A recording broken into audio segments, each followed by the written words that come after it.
Hey everybody, this is a piece from The Fate of the Russian Revolution, Lost Texts of Critical Marxism, edited by Matgamna. This piece is titled, Was Stalin's Army, quote, Red? It's from section 9 of the book, which is titled, From, quote, Orthodoxy to Millenarianism 2, The Red Army and Stalinism as Agents of Socialist Advance.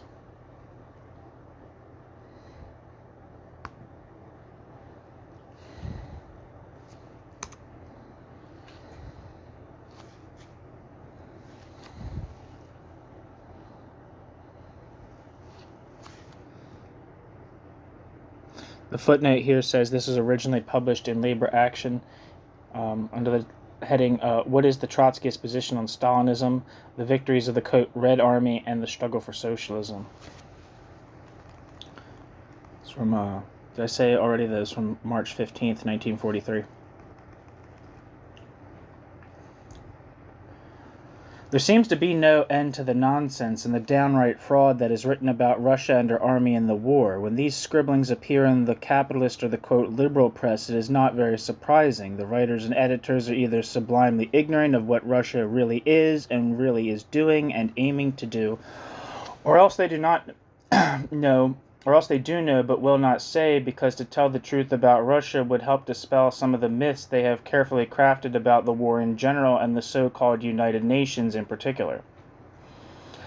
What is not so easy to understand is nonsense, complete and very dangerous nonsense about Russia when it is written in a paper that calls itself Trotskyist. For Trotskyism, that is, the consistent program of revolutionary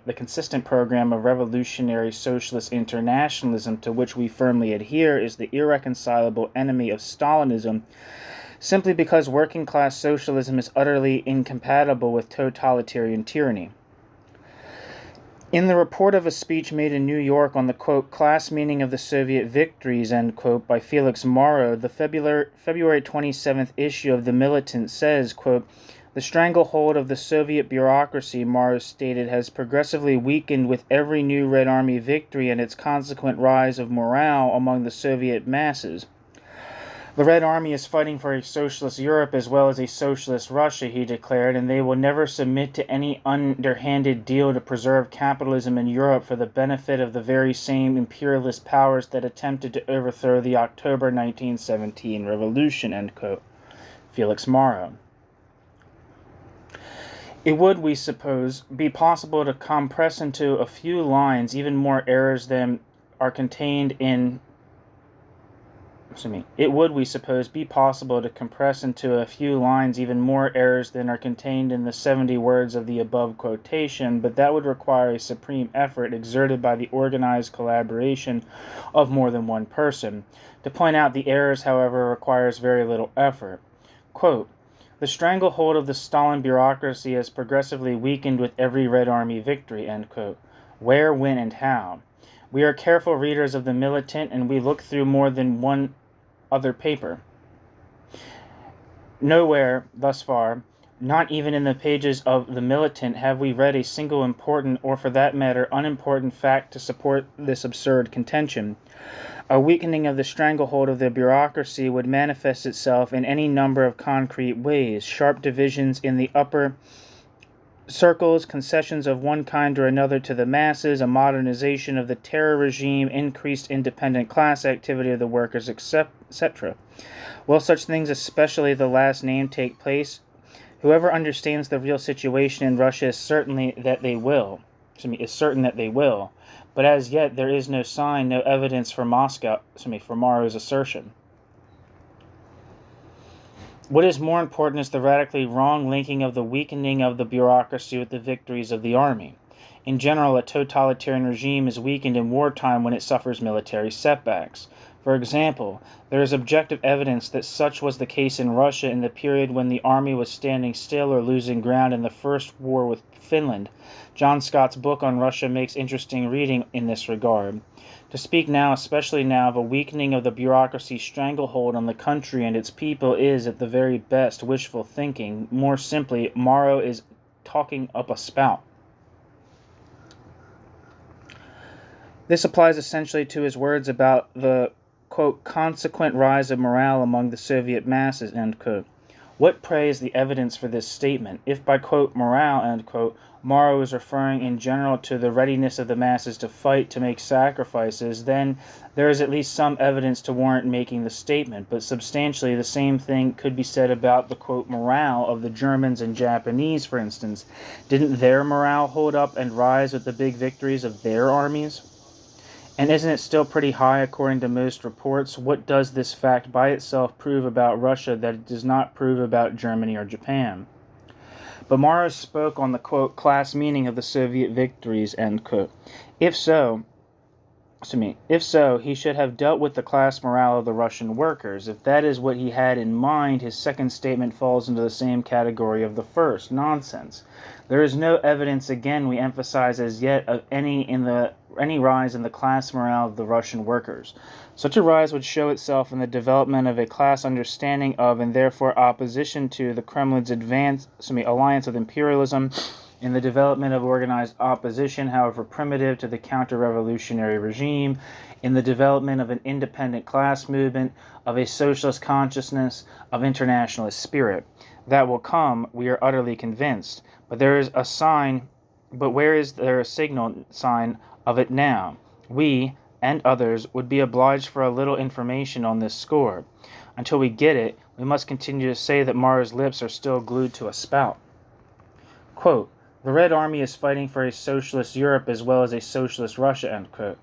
What a gift he has for breathtaking, sweeping phrases. Not only is the, quote, Red, end quote, Army fighting for a socialist Russia, which does not exist except in the lying propaganda of the Kremlin, but also, you really must believe this, for Morrow says so himself, for a socialist Europe. With all defense to the delicate eardrums of our readers, we say again, nonsense, but this time especially dangerous nonsense. In the first place, there is no such thing as a Red Army. It once existed. It was organized by Trotsky and the Bolsheviks. It was the army of the workers, of the people, of the socialist revolution. That is the spirit in which it was trained. That is the spirit that was drilled into every member of it from commandant to raw rookie. That is the spirit in which it won its really great victories against the domestic and international counter-revolution. But Stalinism destroyed that army. Hasn't Morrow heard? If he hasn't, quote, read it in the papers, end quote, in the last dozen years, he could find the whole story told and analyzed in Trotsky's writings. What is, quote, red, end quote, that is socialist, internationalist, democratic in the Russian army today? It would be interesting to know the answer. We disagree with Trotsky on the question of the, quote, defense of the Soviet Union, end quote, and on whether Russia today is a worker state. But one thing we learned from Trotsky, and we haven't unlearned it, namely, the Stalinist army is the army of the Bonapartist counter-revolution. Does Morrow get this? The army of Bonapartist counter-revolution, not the army of socialism. It is controlled by the Bonapartist counter-revolution which is in power in the country. It is directed by it. It has been imbued with the poison of Stalinist chauvinism and great Russian nationalism. Its program is the program of the counter-revolutionary bureaucracy. Its praetorian, quote, colonels and, quote, generals and, quote, marshals and its, quote, orders of St. George differ in no important respect from their opposite numbers in the armies of capitalism. Its discipline differs from that of a regular imperialist army like one egg from another. These are the truths that Trotsky taught. What Morrow says is, at the best, apologetics for Stalinism. If it is, quote, fighting for a socialist Europe as well as a socialist Russia, end quote, that is welcome news. But that would be a little more than just welcome news. It would be a miracle, and we don't believe in miracles. What is undoubtedly true is that there are many workers in the ranks of the Russian army who want socialism as much as they do not want Stalinism, who are revolted by the rule, the leadership, the aims of Stalinism because they are socialist internationalists, who hate capitalism, chauvinism, and slavery of all kinds, and who want freedom not only for the Russian masses, but also for all the people of Europe and the rest of the world. But how in the names of all that makes sense? But how in the name of all that makes sense? Does this make... How in the name of all that makes sense? Does this make the Stalinist army a Red Army, quote, fighting for a socialist Europe as well as a socialist Russia, end quote, question mark. There are hundreds and thousands of workers in the British Army who hate fascism, who hate imperialism and imperialist oppression, who want an end to their own ruling class and of capitalism, who want a socialist society for themselves and their brothers throughout the world. Does this indubitable fact make the British Army an army of democracy? Does this indubitable fact make it possible to say that the British Army is, quote, fighting for a democratic or socialist Europe as well as a democratic or socialist Britain, end quote? The British masses will really be fighting for a democratic and even socialist Britain and Europe when they have first broken the control and fetters of imperialism in their own country, and established their control over the country, over the state, the government, and the army. The Russian masses will really be fighting for a socialist Russia and Europe when they have first destroyed the rule of bureaucratic totalitarianism, rid themselves of the poison of Stalinist chauvinism, and taken control of the country, of the state, the government, and the army. Not before. To disseminate the idea that the Stalinist army is fighting for a, quote, socialist Europe as well as a socialist Russia, end quote, is to disseminate the most vicious pro-Stalinist propaganda and thereby help destroy the prospects of a truly socialist Russia and Europe. Moro evidently does not know that the rule of Stalinism is the rule of slavery. Moro evidently does not read the Militant, which so rightly said not long ago that Russia is a prison to which the workers are condemned for life. Moro evidently does not read Trotsky, who wrote that the victory of the, quote, Red Army, end quote, in Poland, which it divided with Hitlerite pirates in 1939, meant the subjection of the, quote, liberated masses to Stalinist slavery. Or if he did read it, it meant as little to him as the brash phrases he flings about with such abandon. A person who writes about Russia, like Moro, deserves any name you want. Apologist for the expansion of Stalinist slavery, for example, but not the name of revolutionary socialist. Precisely because of the dangerous illusions created among some workers here and in Europe by the, quote, victories of the Red Army, end quote, the revolutionary socialists should and will emphasize the extension of Stalinist rule means the extension of a new slavery. Call it bureaucratic collectivism as we do, or, quote, degenerated counter-revolutionary worker state, end quote, as Trotsky did. It is nevertheless a totalitarian slavery that Stalinist rule represents, a slave-master oppression which crushes everything that is noble, progressive, democratic, socialist, and internationalist in the working class that comes under its heel. The revolutionary socialists will emphasize, socialism is the only hope of the world, and of the workers in particular. Be irreconcilable towards imperialism, be it in the form of fascism or, quote, democracy, but be no less irreconcilable to Stalinism. Its maintenance or extension means a terrible setback to the inevitable socialist revolution and not an aid to it. Whether the Stalinist bureaucracy nor its army will bring your socialism, neither the Stalinist bureaucracy nor its army will bring you socialism or promote socialism by so much as a hair's breadth. The emancipation of the working class is the task of the working class itself, and there is not and cannot be a substitute for it. Whoever teaches differently is either an outright enemy of socialism or a well-meaning obstacle in its path.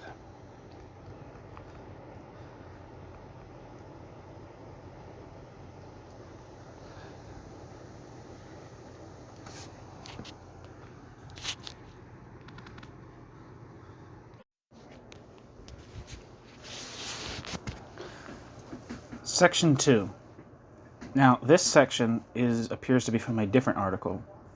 A footnote says, this is the second half of, quote, after 2 years of war with Germany, notes on Russia in the war, end quote, by Max Shachtman, New International, July 1943. We have restored small deletions and changes made by Shachtman when he published this article in his book, The Bureaucratic Revolution. So, end footnote. The ex-socialist Max Eastman writes an article in Reader's Digest containing emphatic assurances of his desire for a Russian victory and for American collaboration with Stalin, but as he suggests by the title of his article, quote, to collaborate successfully we must face the facts about Russia, end quote. Eastman is now a 100% imperialist patriot, but also an anti-Stalinist. We have nothing in common with his approach to the problem, with the purposes of his article, or with his political conclusions. This is not the point, however. The point is that on the whole, the facts Eastman gives about the regime and the vast concentration camp into which it has converted Russia are commonplaces to the Marxist press and to informed people in general.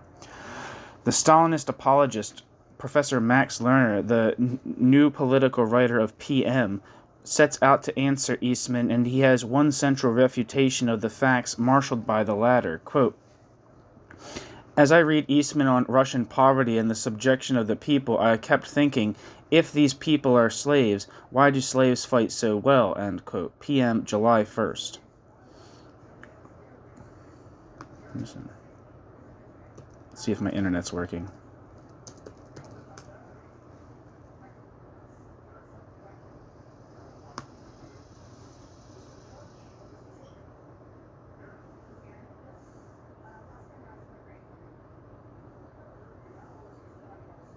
Doesn't appear to be working. There it is, the whole crushing reply, just as it was written by the learned Professor Lerner, who never heard in all of history, ancient or contemporary, of nations of slaves fighting well, at least for a certain time. Germany is not a nation of free men, but of slaves. What would Professor Lerner say? Why the fuck did I say Jeffrey? What the fuck? What would Professor Lerner say about the state of its morale? Has the state of the morale of the Japanese army, which so often fights till the last soldier is dead, come to the attention of the professor? Or doesn't he find time to read the public press? The Socialist Workers' Party prudently refuses to argue the theory that Russia is a workers' state merely because the state, which is completely in the hands of a counter-revolutionary totalitarian bureaucracy, owns the means of production and exchange, and utilizes that ownership exclusively for its own benefit and to the social and political detriment of the proletariat. It prefers to argue the theory indirectly and essentially on the same plane as Lerner and other pro-Stalinist liberals. Quote, "Those who deny the Soviet Union is a workers' state," end quote, says the resolution adopted by the last convention of the Socialist Workers' Party, quote, "cannot explain the unprecedented morale of the Soviet workers and peasants," end quote. The same pathetic thought was repeated at a public meeting by the distinguished Marxian scholar who leads the party. If this has become the criterion, or at least important proof of the proletarian character of the Russian state, or lest we forget of its, quote, counter-revolutionary proletarian, end quote, character, then objectivity demands that Germany be included in the category of worker states of one kind or another, for there has thus far been no serious sign of a break in its, quote, unprecedented morale, end quote. Nor would it be possible to exclude Japan and one or two other countries. The, quote, deniers, end quote, may not be able to explain the, quote, unprecedented morale, end quote. How do the, quote, believers, end quote, explain it? We read, quote, above all, the system of nationalized property provided the basis for the unprecedented morale of the Soviet workers and the peasants. Soviet workers and peasants. The Soviet masses have something to fight for. They fight for their factories, their land, their collective economy, end quote. Such good tidings should not be kept from the people either. The, quote, Soviet, end quote, masses should be informed that the factories, the land, the economy in general, is theirs, belongs to them. On second thought, it is not at all necessary for the Canaanites to bring the Russian people this news. The Stalinists have been feeding this treacherous falsehood to the masses for years. Trotsky, however, repeatedly denounced it as a falsehood. In 1936, for example, Trotsky wrote, quote, "The new constitution, wholly founded, as we shall see, upon an identification of the bureaucracy with the state and the state with the people, says, quote, ... the state property, that is, the possessions of the whole people," end quote. This identification is the fundamental sophism of the official doctrine, end quote. The Revolution Betrayed, page 236, our emphasis. More of the same may be found in the chapter of Trotsky's work devoted to social relations in Russia, but the quotation above will suffice to emphasize that the popular explanation of the, quote, unprecedented morale, end quote, of the Russians is based directly upon what Trotsky rightly calls the, quote, fundamental sophism, end quote, of the bureaucratic counter-revolution. In the last issue of their magazine, the Canaanites strike a highly virtuous pose on the question of Russian morale. They compare their own writings and those of Souverine to show that the predictions of the latter on the subject were wrong while their own were right. But that is not the only thing they, quote, foresaw and, quote, forecast. In their voluminous and violently contradictory writings on the subject can be found all sorts of mutually exclusive predictions precisely on the question of Russian morale in wartime. They have a wide choice to draw upon. For example, in the May 1941 issue of the Fourth International, John G. Wright, their specialist on Russian questions, quotes with evident approval from an article by Freda Utley as follows, quote, "This method of (repressive) government can be successful only where there is no threat from abroad. A dictator who lacks popular support dare not risk a war in which weapons would be placed in the hands of the subjects who might be more anxious to use them against him than against the foreign enemy," end quote. Miss Utley was expressing no more than the thoughts of Souvarine, against which the June 1943 issue of Fourth International fumes with such hypocritical piety and pretensions of superiority. In 1941, Wright did not find himself called upon to fume, but only to quote with approval. On the next page, 125 of the same issue, Wright, commenting on another article in the bourgeois press, summarizes the situation as follows, quote, "The factor of morale is worst of all. The workers and peasants are no better than serfs. The cost of living is going up and wages down. Youth are now deprived of education. According to the Soviet press itself, the new decrees cut short the studies of some 600,000 students. Pupils in secondary schools have to pay 200 rubles per year, and universities and technical schools 400 rubles. This rule was applied even to pupils and students in their last year. In some provincial universities and technical colleges, 80% were obliged to quit and seek employment. Both boys of 14 to 17 were conscripted for labor. After 1 year's training, they are obliged to work for 4 years anywhere they are sent. In short, Russia is a volcano ready for a revolt," end quote. Before venturing upon another spree of pompous self-adulation, the editor of the Fourth International could do worse than read a file of his own periodical. It will help tighten a loose jaw. The appraisal of morale in wartime is an exceedingly difficult and complicated matter. This is especially true in the totalitarian countries where truth is an outlaw, statistics a court tool, and super-censorship is king. The conventional explanation says too little and too much at the same time, yet it is possible to make an objective appraisal which approximates the truth as closely as that can now be done. Wide sections of the Russian people entertain an active hatred of their regime. The rest are divided between those who tolerate it in one way or another and those who are fanatically enthusiastic in support of it, either out of self-interest or out of persistent indoctrination. Above all, this holds true of the youth. But the invader holds out no hope whatsoever for relief from tyranny. The masses are ready to resist him with whatever weapons are at their disposal, as is the case in so many other countries. The Russian people have almost always fought well against a foreign invader, even when the odds against them were much greater than they are now. They are fighting better and with more conviction against the Germans now than they did during the adventure against Finland, when indifference and even cynicism was the rule. The feeling of attachment to the soil is very strong throughout Russia, even among the working class, which is not many years removed from the land. They do not want their country overrun and ruled by a foreign oppressor. And this is no ordinary foreigner, but a fascist. For long years, from Lenin's day through Stalin's, the Russian people have learned to feel a horror and hatred of fascism. The record of fascism's conquest in Europe has only deepened this feeling. Their feelings in this matter are more than justified and correspond with the interest and ideals of the international proletariat.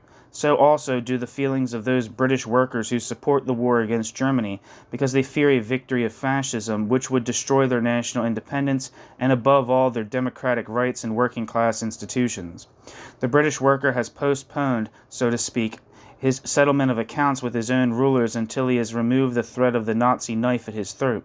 So has the Russian worker.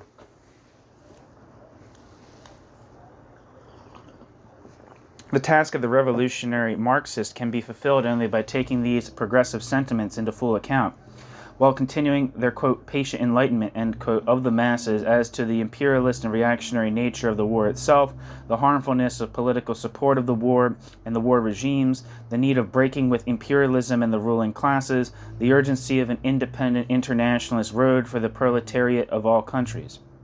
Are the Russian masses fighting, quote, in defense of nationalized property, end quote? Of course they are. The British workers are fighting willy-nilly in defense of capitalist property. The Russian people have shown no sign of wanting the restoration of capitalism with its bankers and industrial monopolists. That is all to the good, for otherwise they would be the poor dupes of world reaction. The road to freedom for Russia does not lead backward but forward. Right now, the, quote, defense of nationalized property, end quote, means the defense of the economic foundations of bureaucratic totalitarianism and imperialist expansion. That is the point. The bureaucracy is perfectly well aware of this fact, and that is why it keeps its economic base intact.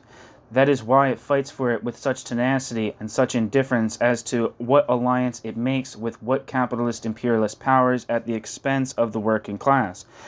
With such cruel disregard for the legions of cannon fodder it hurls wastefully into the breaches against the enemy. That is why it fights to extend its base, and thereby its social rule, to whatever other country, from Xinjiang to Poland, from Finland to Turkey, that it has the power to take from its enemy, and to be granted as its share of imperialist booty by its allies. The morale of the Russians is high. Meanwhile, however, they are paying heavily with their life's blood for the rule of the bureaucracy and for the alliance with the capitalist imperialisms that were imposed on them. The older generation, which knows something about the great proletarian revolution, is too exhausted on the whole to carry out the task of liberation from the new despotism. The younger generation, again, on the whole, is for the time being fanaticized and blinded by the doctrines of the totalitarian regime. But it will learn or relearn. The war will teach it, and so will the social upheavals that the war accelerates. If proletarian revolution does not triumph and thereby overturn the regime of the new autocrats, that is, if the rule of Stalin continues, it will make no difference to the masses whether Russia is victorious in the war or is defeated. Their work is as clearly cut out for them as is ours. Okay, this is section 3 of this piece.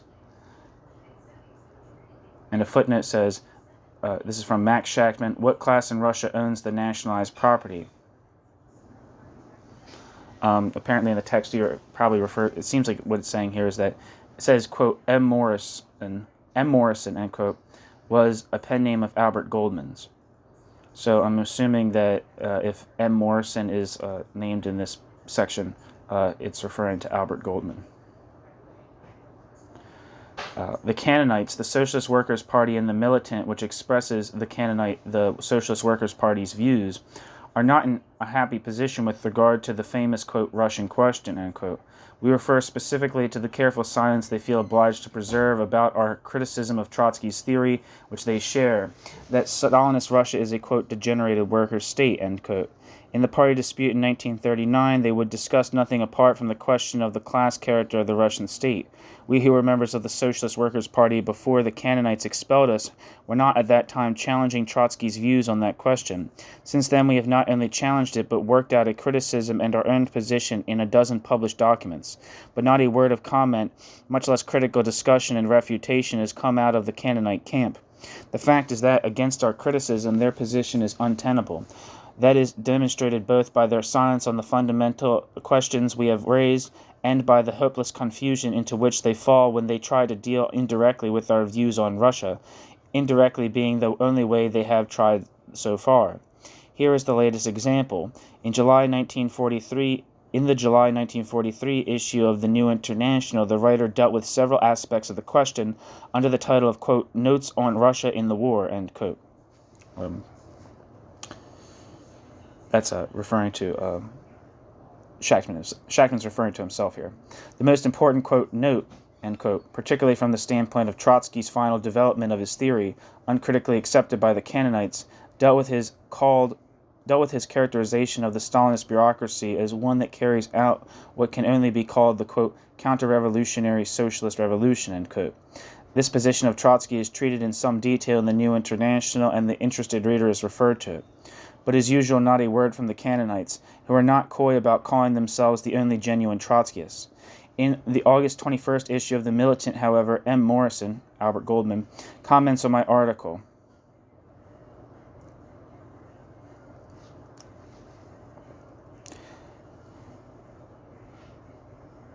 On the important section of it, On the section dealing with the fundamental question, the question of the, quote, class character of the Soviet state, end quote, which the Canaanites insisted was the beginning and the end of everything. Not for a not for a moment. He ignores that as if it had never been mentioned. Instead, he spends 2 columns dealing with an altogether secondary question, namely the question of the morale of the Red Army and the Russian people, about which his information and ours is not as extensive as it might be.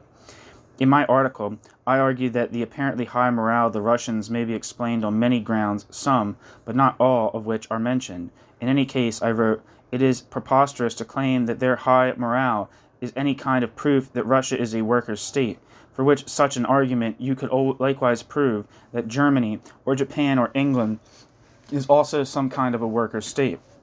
This observation seems to have upset my somber critic violently. He writes that, quote, it could be no other than Max Shachtman who would make a superficial wisecrack, end quote, like that. None other. You see, absolutely none other, and not only a wisecrack, but a superficial one.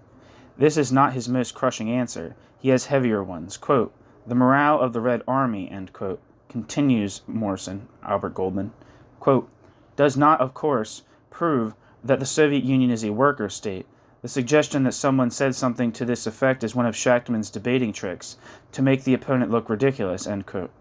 Well, now, let us see just how ridiculous the opponent really looks. Here is a quotation from the Militant exactly one issue earlier, August 14th, 1943, quote, the morale of the Soviet people, the recovery of the Red Armies from devastating defeat, and now their tremendous victories testify to the unbound vitality of the October Revolution, end quote. By the, quote, undoubted vitality of the October Revolution, end quote, the editor of the Militant, of course, means the, quote, facts, end quote, that Russia, the quote, fact, end quote, that Russia is still a worker state. Isn't the quoted sentence saying that the, quote, morale of the Soviet people, their tremendous victories, end quote, prove, quote, testify to, end quote, that Russia is a worker state? An accidental article, perhaps. But here is Joseph Andrews in the Militant of January 9th, 1843, quote, this offensive testifies to the continued high morale and great vitality of the Red Army and the workers and peasants of the Soviet Union, a vitality such as no capitalist nation can summon, and a spirit such as no imperialist army can bring forth, end quote. In plain English, isn't this a claim that the, quote, high morale and great vitality, end quote, of the Russians are proof of the working class character of the Soviet state? Quote, the suggestion that someone said something to this effect is one of Shachtman's debating tricks, end quote, wrote Morrison, Albert Goldman. Debating trick or embarrassing fact. But perhaps both quotations are isolated and due only to, quote, ridiculous, end quote, individuals. We fear not. Here is what the official political resolution, quote, unanimously adopted by the convention of the Socialist Workers' Party, end quote, has to say in the subject in question. See The Militant, October 17th, 1942, quote, those who deny that the Soviet Union is a worker state cannot explain the unprecedented morale of Soviet workers and peasants, end quote. Was Morrison present at that convention? Did he vote for this resolution? Did he at least read it? Or was he content then, as now, to let Cannon have his resolution so long as he himself has his column in the Militant? Unfortunately, there is more, by Morrison and about him. In the same article, he points to the difference between the fighting morale of the Russians in 1914 or 1917 and in 1942. Quote, what is the factor that explains this difference? Not because the Russian masses know that they own the factories and the state. They know too well that this is a fiction of the bureaucracy, end quote. Whether the Russian masses know that it is a fiction or not, the fact is that the Canaanites do not know it. Proof, here it is. Not, quote, debaters' tricks, end quote, but proof. George Collins,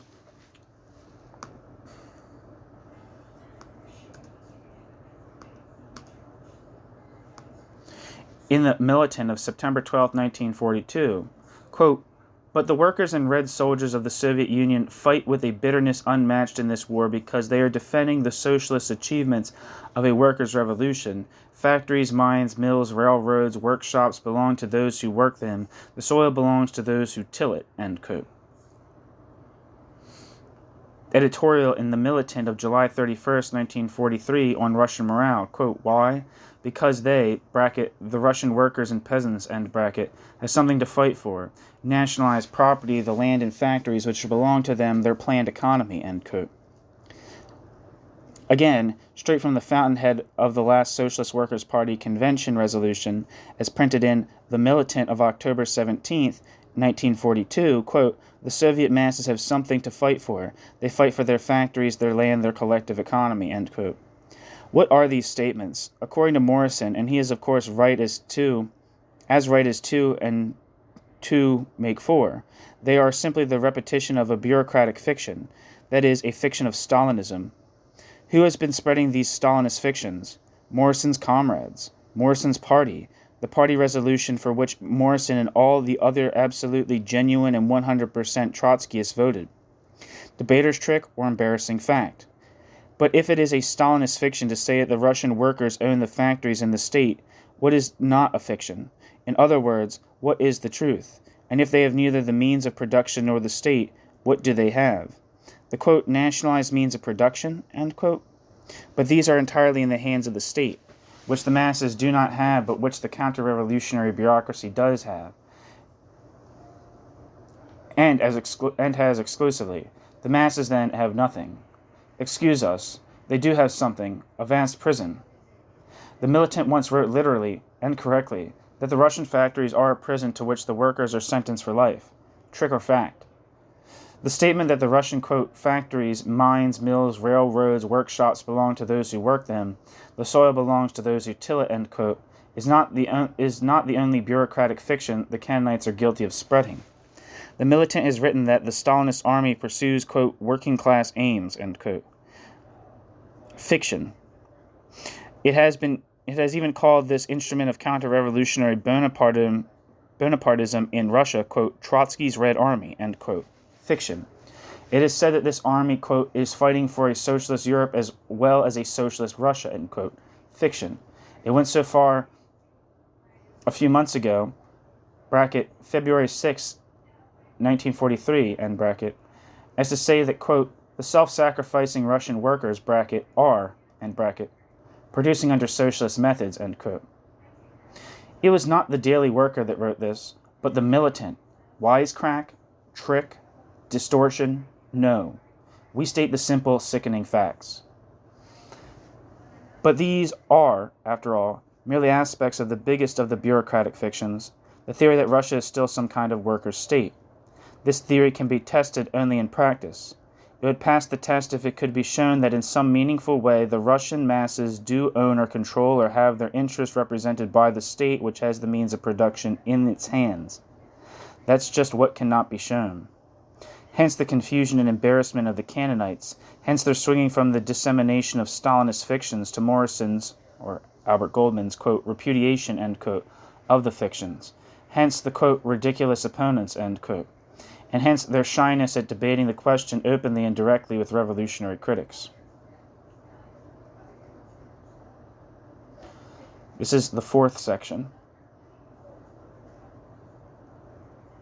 And this is from a piece by Max Shachtman titled, quote, Who Owns Stalinist Property? Morrison, quote, shortens his line, end quote, on what class owns Russian property, end quote.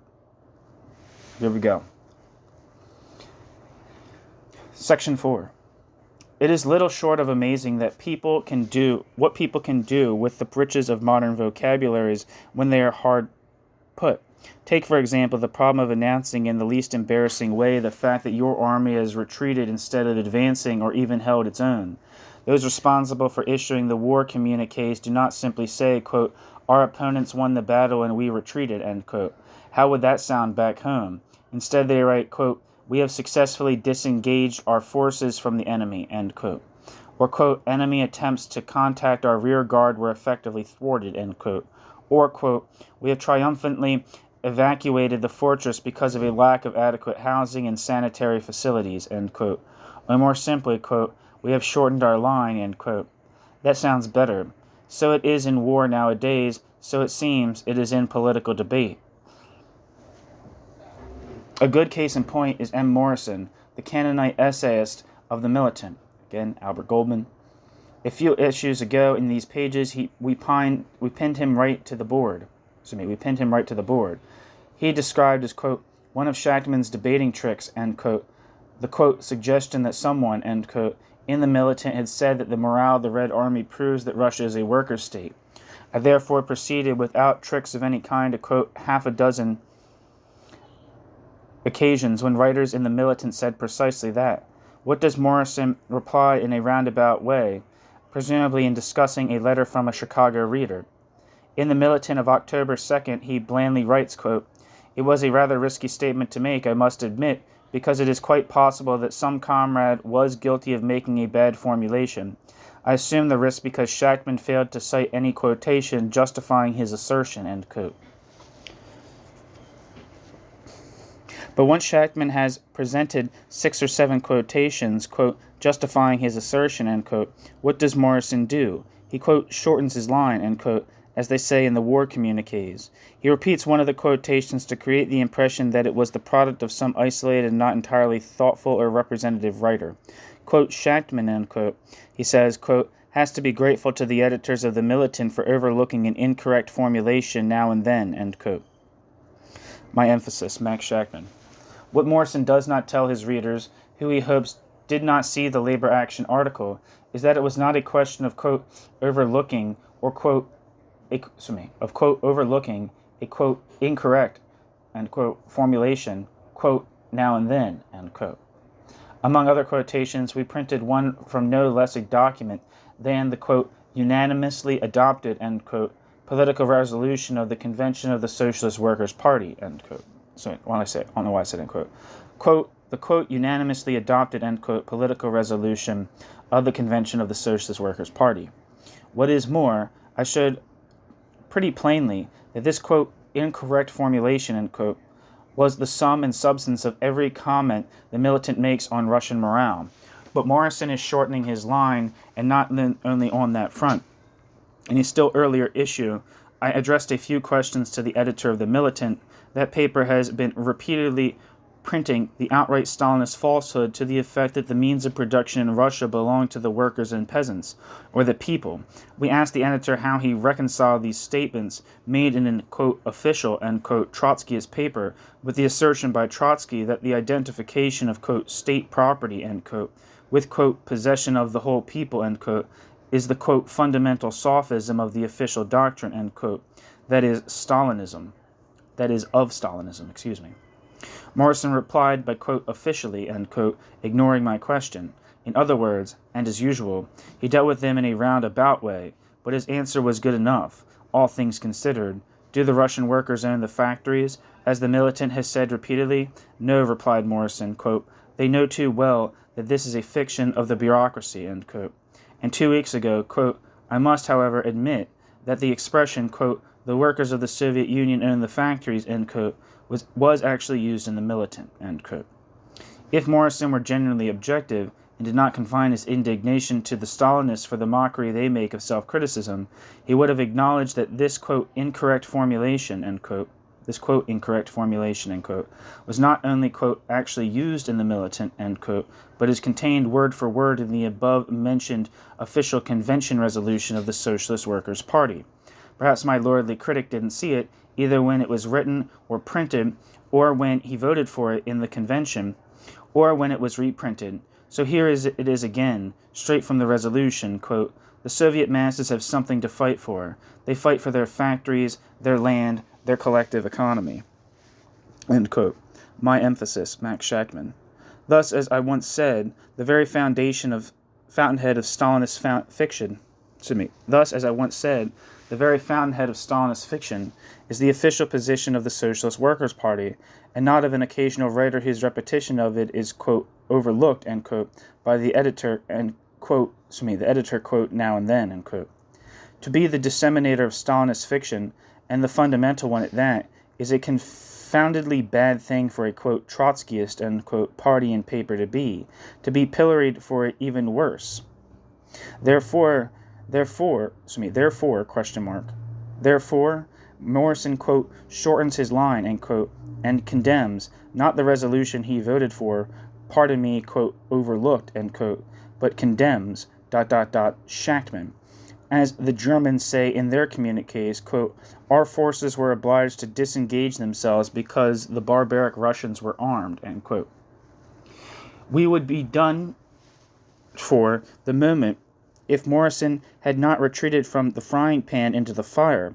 Once forced to admit that the Russian working class does not, quote, own the factories and the state, end quote, he has removed the only serious argument that Russia is a worker state, degenerate or otherwise.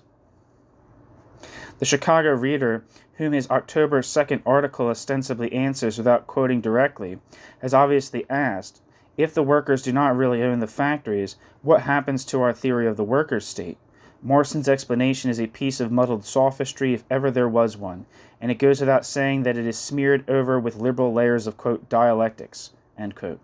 We know, as Morrison does, that there is no capitalist class that owns the factories in Russia. We know, as Morrison now admits, that the working class does not own them. We also know that the working class has not the slightest degree of control over the state that does own Russian property. Who then does own the land and factories in Russia? What class? We say a new class developing out of special historical circumstances, the Stalinist collectivist bureaucracy. Morrison says no class owns the means of production. That is all that his, quote, answer, end quote, to the Chicago Reader can mean. A magnificent sample of Marxian and dialectical thinking. For the first time in the long history of the class struggle, we have a society in which no class owns the property and no class controls the state. The property is not owned by a class at all. It is merely nationalized. That is, it is owned by the state, which is not a class. Is it any wonder that the Chicago Reader is perplexed? What reader wouldn't be? And is it any wonder that the Stalinists declare Russia to be a classless socialist state? Morrison abandons one Stalinist fiction only to approach another. Morrison is still shortening his line. He refuses to say in simple or complex English what class owns the factories and controls the state, and then adds that the question is of no consequence. He quotes an entirely inappropriate paragraph from Trotsky, says, quote, it will of course not satisfy the doctrinaire who insists on a specific answer to the question what class owns the nationalized property in the Soviet Union. The answer can only be shown that the Soviet state owns the factories and then proceed to give Trotsky's explanation of the nature of the Soviet state, end quote. Morrison can, quote, proceed to give Trotsky's explanation, end quote, from now to the end of time. He can write himself blue in the face with attacks on those who, quote, insist on a specific answer to the question, end quote, as, quote, doctrinaires, end quote, and, quote, non-dialecticians, end quote, and, quote, abstractionists, end quote. He can shorten his line to a pinpoint, but if he is to stop making a mockery of the fundamentals of Marxism, he must, quote, proceed, end quote, from the premises that the state is the political instrument of a class which, fundamentally, controls it, and that there is no class society in which no class owns the property, be it slaves, land, or factories. Twist and turn, squirm and squeeze, you cannot evade an answer to the extremely concrete, by no means abstract or, quote, legalistic, end quote, questions, which Morrison readily answers, for every country, in every period of history, except Stalinist Russia, namely, what class owns the property, means of production and exchange in Russia, not the working class, not the capitalist class, then who? What class controls or, quote, owns, end quote, the state machinery in Russia, not the working class, not the capitalist class, then who? What class is the social beneficiary of the present-day Russian state and the productive relations prevailing in it? In Kerensky's time, it was the capitalist class. In Lenin's time, it was the working class. And under the Stalinist bureaucracy, question mark? If it is, quote, doctrinaire, end quote, to, quote, insist on a specific answer to the question of who, quote, owns, end quote, then why is the capitalist class so infernally concerned about what class owns the factories and controls the state in America, England, Germany, and Japan? Why is it so concerned about changing the class ownership of the factories in Russia? And why are such, quote, abstractionists, end quote, as Morrison and ourselves interested in changing the class ownership of the factories in the United States? Is there perhaps another Chicago Reader who will give Morrison occasion to explain further? The end. Thanks for listening.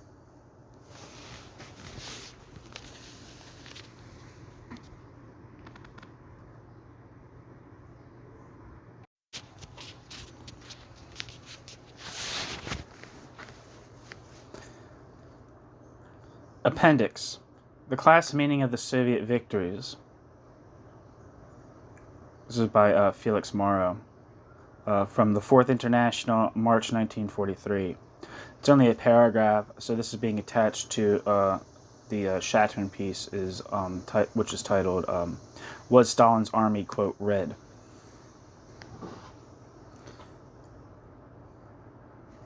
So here we go. The class meaning of the Soviet victories. Great masses throughout the world are rejoicing at the victories of the Red Army. Without a rounded theory, but nevertheless with a basically class loyalty, they understand that the Soviet victories are their victories too. They are definitely aware of a distinction between the workers' state and its capitalist, quote, allies. It is deeply symbolic that at Cardiff, Wales, in honor of the 25th anniversary of the founding of the Red Army, the miners from the surrounding valleys paraded with lighted lamps, the girl munition workers in overalls, while over the city hall flew the red flag. Of course, the parade was officially sanctioned. Deputy Prime Minister Attlee was the chief speaker, and we can be sure that the Stalinists sought to identify the affair as a symbol of unity between the Soviet Union and British capitalism. But in the essence of the matter, the red flag and the lighted lamp and overalls, so different from the symbols of the usual British celebrations, signify that the workers were primarily celebrating for the workers' state. Certainly no one can seriously pretend that the rejoicing in India over the Soviet victories is on behalf of Britain. No, at bottom it is a class phenomenon, the feeling of the oppressed toward the victories of the army established by the October Revolution. Equally, a class phenomenon are the first-rank reactions of the, quote, democratic, end quote, capitalists towards the Red Army successes. These, the very first victorious battles, ! Have already brought out into the press the anti-Soviet sentiments and activities of the, quote, Democrats, end quote. The Nazi armies are still deep in Russia, are still intact, yet already authoritative voices in the, quote, democracies, end quote, indicate their dismay at the thought of a decisive Soviet victory over the fascist foe.